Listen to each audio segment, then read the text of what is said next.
Muy buenos días para Sudamérica, muy buenas tardes para Centroamérica y el Caribe. El que les habla es el antropólogo docente José Luis Portocarrero. En el marco del Diplomado Internacional de Pluralismo Jurídico, voy a disertar sobre los pueblos indígenas del mundo y de América.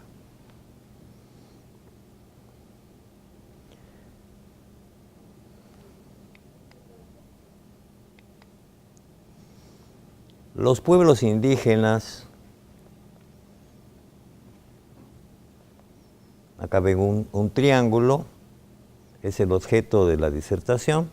Esos pueblos indígenas están organizados en torno a familias etnolingüísticas. Estas familias etnolingüísticas a su vez en etnias y estas etnias en comunidades. ¿Qué son pueblos indígenas?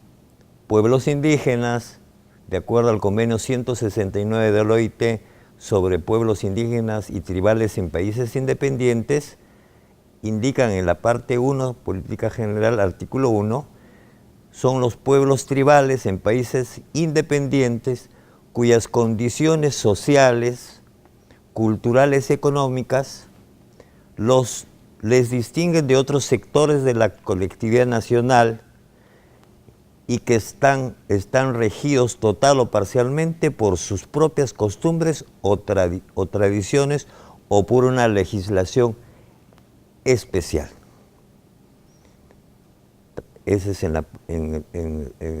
el ítem A. En el ítem B dice, los pueblos en países independientes considerados indígenas por el hecho de descender de poblaciones que habitaban en el país o en una región geográfica a la que pertenece el país en la época de la conquista o la colonización, o del establecimiento de las actuales fronteras estatales, y que cualquiera sea su situación jurídica, conservan todas sus propias instituciones sociales, económicas, culturales y políticas, o parte de ellas. Cada país suscriptor del convenio 169 lo ha interpretado de acuerdo a sus criterios. No quiere decir que el convenio tal como se ha dado lo han acordado los países en el A y en el B. No voy a indicar quién hizo, claro, no, simplemente quiero decir que hay países que lo han interpretado este convenio y han sacado leyes específicas. ¿Qué son familias etnolingüísticas?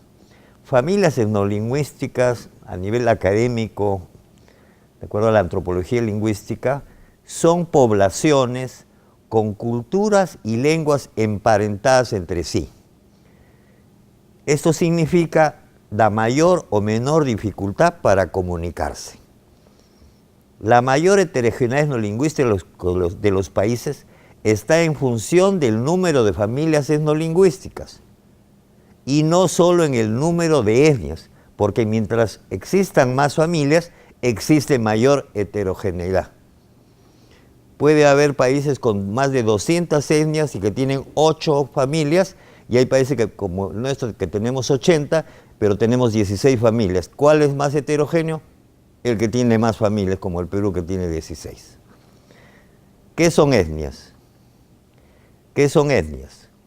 Etnias son pueblos con diacríticos culturales y lingüísticos que los distinguen. Al entenderse con otros pueblos, son parte de una familia y también poseen características somáticas propias. Eso es etnia. ¿Qué son comunidades? De acuerdo a la Constitución Política del Perú, las comunidades son organizaciones de base con personalidad jurídica y reconocida por el Estado y con autonomía técnico y administrativa. No todos los pueblos indígenas están organizados en torno a comunidades nativas y comunidades campesinas. Hay pueblos indígenas en aislamiento y contacto inicial. ¿Qué son estos pueblos? En el Perú, en forma minoritaria, existen, además de comunidades nativas, pueblos indígenas amazónicos, denominados oficialmente como en aislamiento voluntario y contacto inicial, pertenecientes a las familias etnolingüísticas Arawak, Arambut y Pano, y a las etnias Maxihuenga, Yine, Amaracaere, Iscobaquebo, Moronagua, Yaminagua y Yora, a los que el gobierno central y los gobiernos regionales, en base a la ley 28736, Ley para la Protección de los Pueblos Indígenas o Originarios en situación de aislamiento voluntario en situación de contacto inicial, y al Decreto Supremo 008-2007, MINDES, reconocen y protegen mediante 5 reservas territoriales, las mismas que son Cugapacorinagua, Nantis y otros, Mashcopiro, Madre de Dios, donde están los Amaracaeri, Yaminagua y Yora, la reserva Isconagua y la reserva Moronagua. Esa es la parte conceptual de lo que son los pueblos, las familias, las etnias, las comunidades y los pueblos en aislamiento voluntario. Ahora vamos a pasar a la ubicación de estos pueblos en los mapas mundiales y después pasaremos a América. En el mundo existen 6.700 pueblos y lenguas, de los cuales en África está el 32%, es decir, en el África hay 2.144 lenguas y pueblos. En América hay 1.005 pueblos que representan el 15% de la población mundial. En Asia, igual que África, 2.144 lenguas y pueblos que representan el 32% de la población mundial. Europa tiene 201 lenguas y pueblos que representan el 3% de la población mundial. Oceanía tiene 1.206 pueblos que representan el 18% de la población mundial, que hacen un total pues, de 6.700 lenguas y pueblos que existen en el mundo, ¿no? Vuelvo a repetir, África, 2.144 lenguas y pueblos, el 32% de la población mundial. América, 1.005 pueblos y lenguas que representan el 15%. Asia, 2.144 lenguas y pueblos que también representan el 32%. Europa, 201 lenguas que representan el 3%, Oceanía, 1.206 pueblos y lenguas que representan el 18% de la población mundial. Esto pues es la realidad del mundo.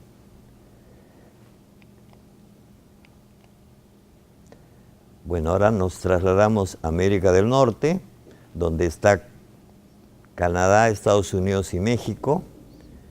También está un estado independiente, un estado de Estados Unidos que es Alaska, y una isla enorme que es Groenlandia. Para la elaboración de toda esta documentación nos hemos basado en libros de un organismo internacional, como es el Instituto Lingüístico de Verano.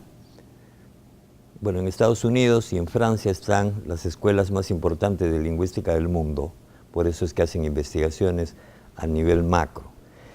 Y también en un documento de la CEPAL, que son los pueblos indígenas de América Latina. O sea, dos importantes instituciones que abordan eso, de ahí se ha extraído, ¿no? Y más mi experiencia es que estamos presentando este material y que va a estar al alcance de todos los que van a llevar el curso, porque van a hacer lectura de todos ellos, ¿no? Bien, en América del Norte, Canadá, donde existen más de 26.900.000 personas, en este país el 0.5% son indígenas. Tiene 11 familias lingüísticas y tiene 74 pueblos indígenas. En Groenlandia tiene tan solo 54.000 personas, pero el 85%, que son los inuit, son indígenas. Una sola familia etnolingüística, una sola etnia. México tiene más de 80 millones de habitantes, pero el 8% de su población es indígena. Tiene 13 familias lingüísticas y tiene 232 pueblos indígenas o etnias. Estados Unidos tiene 241.077.000 personas y su población indígena representa el 0.5%. En cuanto a familias lingüísticas, el ILB solamente nos ha dado información para Alaska, mas no nos ha dado información para el resto de los Estados Unidos. Solamente tenemos información para Alaska en cuanto a familias. Pero sí podemos decir que en Estados Unidos hay 175 etnias o pueblos indígenas. Bien, este es el mapa etnolingüístico de Canadá. Aquí existen, con eso retrocedo, ¿no?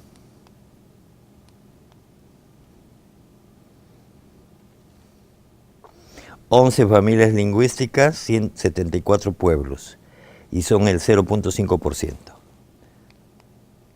Bien, ¿cuáles son las familias etnolingüísticas del Canadá? Los algonquinos, Atapascan, Esquimalt,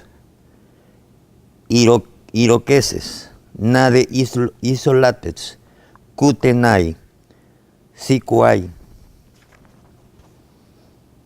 Wakasán, Salisfán, Atapascan, Algonquino y Tsin-Tshian. 11 familias lingüísticas que tiene Canadá, 11 veces más grandes o 9 veces más grandes que el Perú. Bien.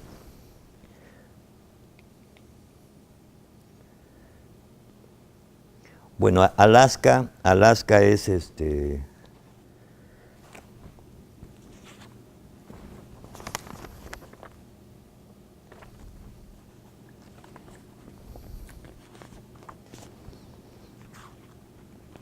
Alaska es parte de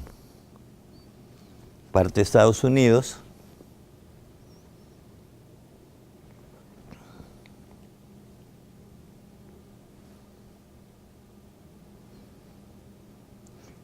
En Alaska están los Atapascan, los Alet, Isolates. Bien, ahora pasamos a México. Acá no está, acá recién.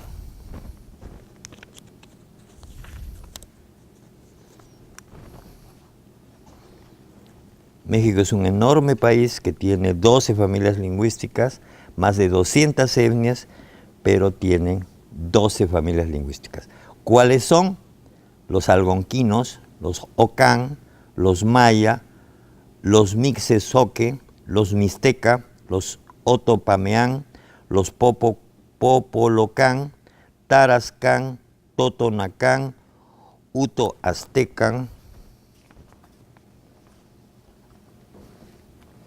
Asimismo los chinatecan, ocán, huevián, mixoque, mixtecan, popolocán y zapoteca.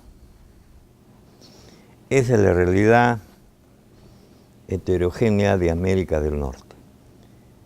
Es una parte del contexto general que es toda América y se ve pues una presencia muy importante para todas estas sociedades.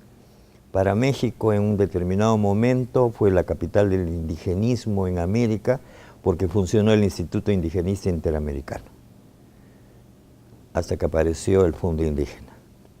Bien, eso sería todo por ahora. Solamente hemos visto América del Norte, en las próximas sesiones veremos América Central y las Antillas, finalmente veremos América del Sur, y en un último capítulo veremos las migraciones de los pueblos indígenas, porque acá en estos mapas se ven como los territorios ancestrales de los pueblos, pero como toda población se mueve y se producen procesos de migración, y estos procesos de migración tienen efectos sobre las leyes que tienen que darse para que contemplen pues esta situación de movilización de la población. Gracias.